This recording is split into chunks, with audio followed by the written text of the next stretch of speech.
Valmiki Ramayana, Ayodhya Kanda, Book 2, Sarga 4, Roman numerals IV, Sarga 4, Rama summoned.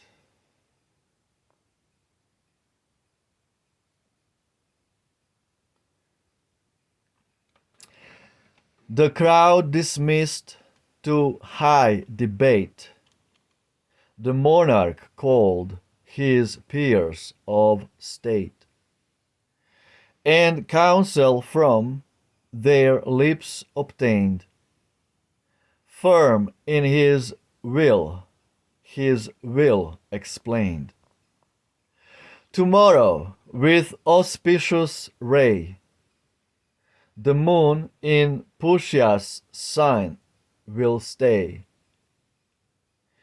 Be that the time with happy fate, my eldest son to consecrate. And let my Rama, lotus-eyed, as regent o'er the state preside. He sought within his charioteer, and cried again, bring Rama here. To Rama's home Sumantra hied, again to be the prince's guide. His coming, told to Rama's ear, suggested anxious doubt and fear. He bade the messenger be led that instant in, and thus he said, tell me the cause, omitting not, why thou again my house hast sought. The envoy answered, Prince, thy sire, has sent thy presence to require. My sender known, 'tis thine to say, if thou wilt go, or answer nay. Then Rama, when he heard his speech, made haste the royal court to reach. Soon as the monarch was aware, his dearest son was waiting there.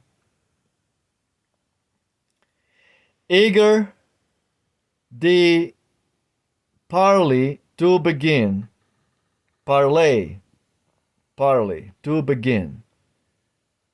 he bade them lead the prince within.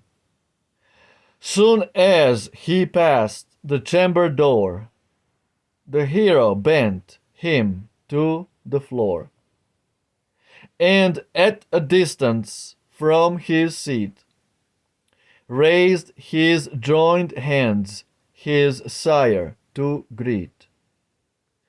The monarch raised him from the ground, and loving arms about him wound.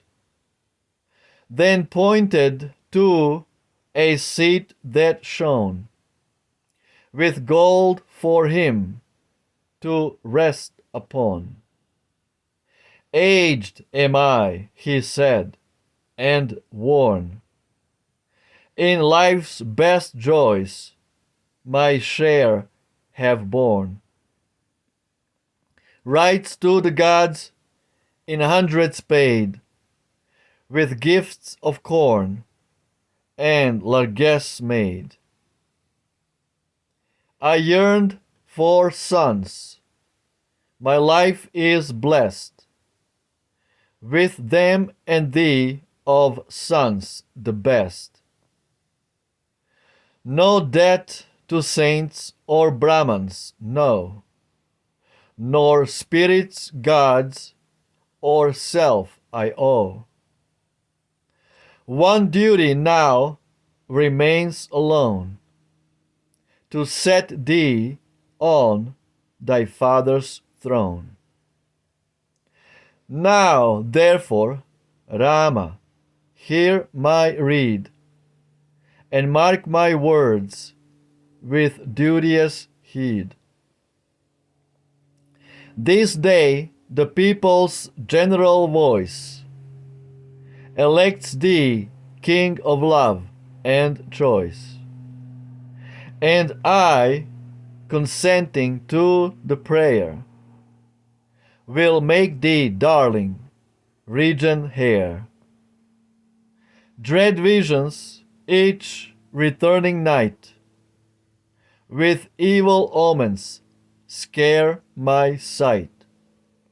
Red meteors with a fearful sound shoot wildly downward to the ground, while tempests lash the troubled air, and they who read the stars declare that leagued against my natal sign, Rahu the sun and Mars combine.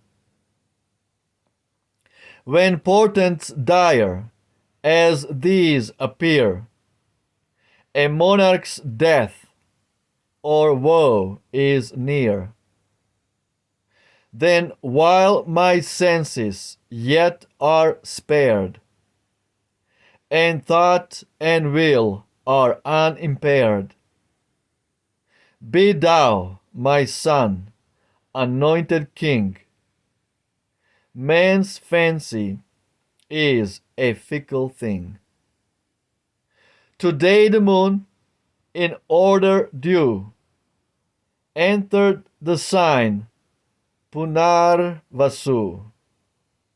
Tomorrow, as the wise foretell, in Pushya's favoring stars will dwell. Then on the throne shall thou be placed.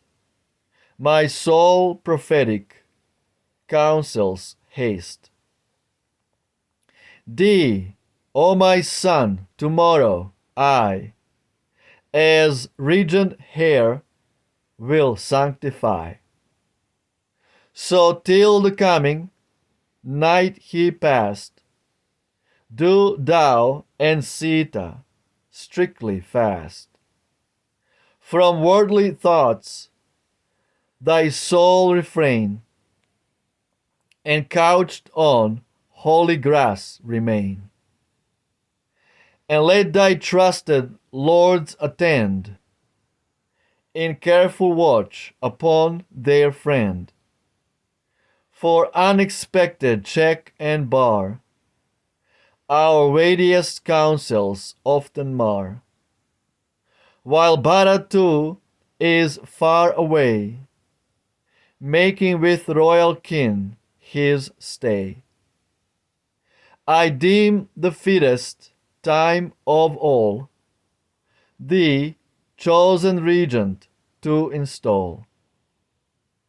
It may be Bharat still has stood true to the counsels of the good, faithful to thee with tender trust, with governed senses pure and just. But human minds, too well I know, will sudden changes undergo, and by their constant deeds alone the virtue of the God is shown. Now, Rama, go, my son, good night. Fixed is tomorrow for the right.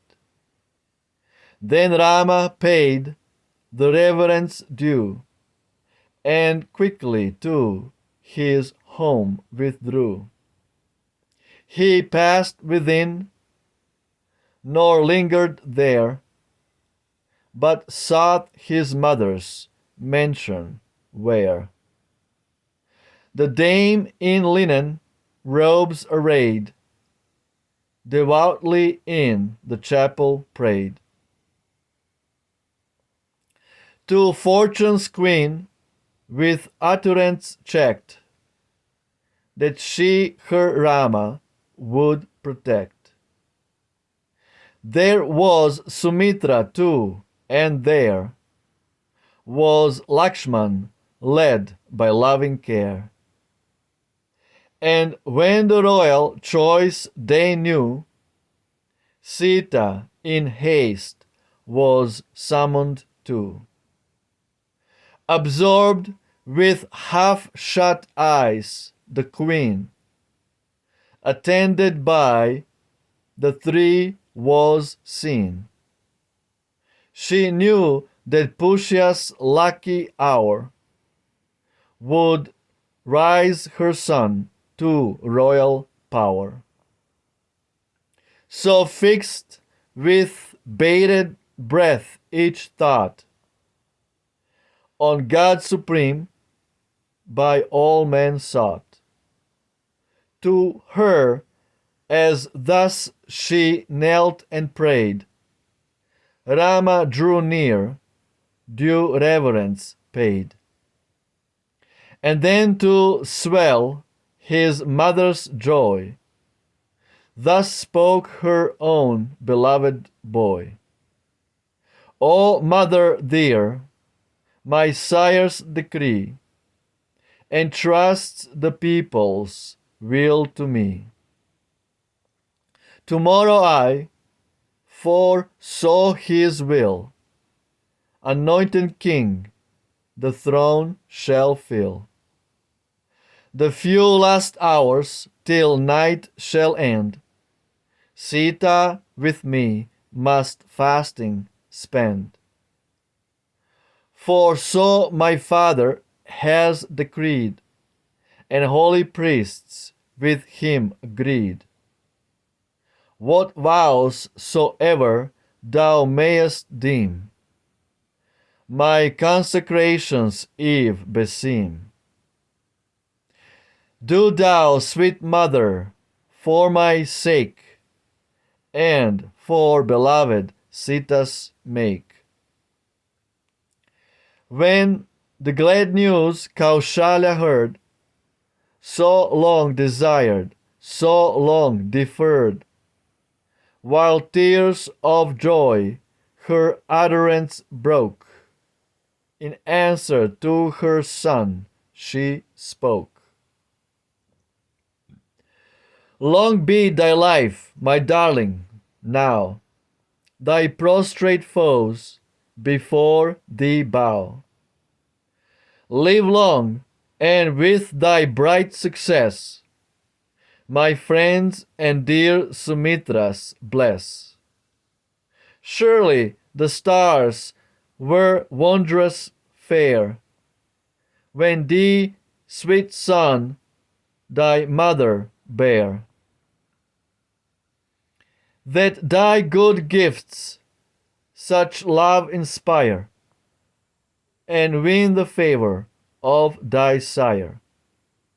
With thee I travailed not in vain, those lotus eyes reward my pain, and all the glory of the line of old Ikshwaku will be thine.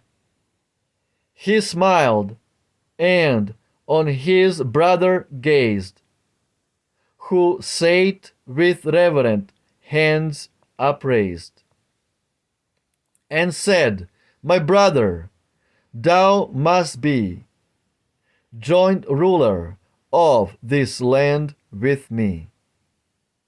My second self, thou, Lakshman, art, and in my fortune bearest part. Be thine, Sumitra's son, to know the joys from regal power that flow. My life itself, the monarch's seat, for thy dear sake, to me are sweet. Thus Rama to his brother said, to both his mothers, bowed his head. And then with Sita by his side, to his own house the hero hied. Wow, absolutely beautiful. Footnotes 93:1. Rahu, the ascending node, is in mythology, i.e., history, a demon with the tail of a dragon whose head was severed by his body, from his body, by Vishnu. I think it was by Shiva, anyway. But being immortal, the head and tail retained their separate existence, and being transferred to the stellar sphere became the authors of eclipses, the first especially by endeavoring to swallow the sun and moon. Rahu and Ketu. I think they were killed by Shiva, not Vishnu. 93:2 in eclipse. 93:3, the seventh of the lunar asterisms.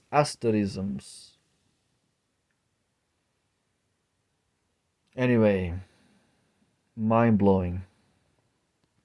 Beautiful translation from Sanskrit to 18th century British by our 33-degree Freemason Ralph Griffith. Credit where credit is due. Now what we are seeing is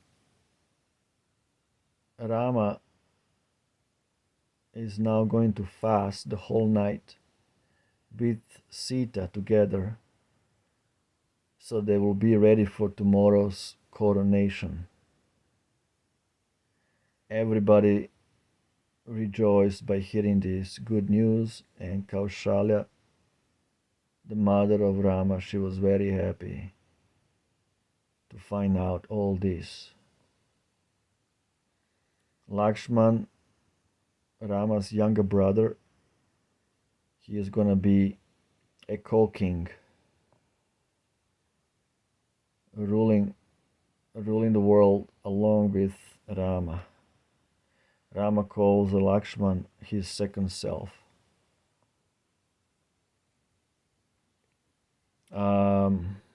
Here we see why Dasharatha chose Rama and not Bharat, because although Bharat is special soul, still Dasharatha had doubts about Bharat, because the hearts of men are weak.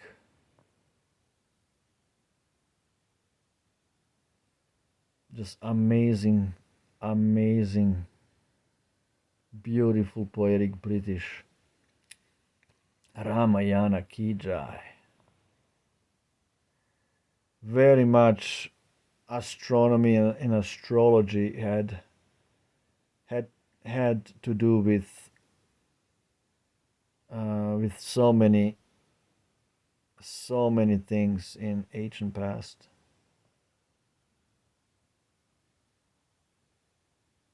Wow, Dasharatha thinks his time is up. That's why he wants to install Rama as the heir, regent heir. He did all the sacrifices to the gods and he pleased everyone. He has no debts. And he's ready to hand over the kingdom to Rama. Rama. Rama.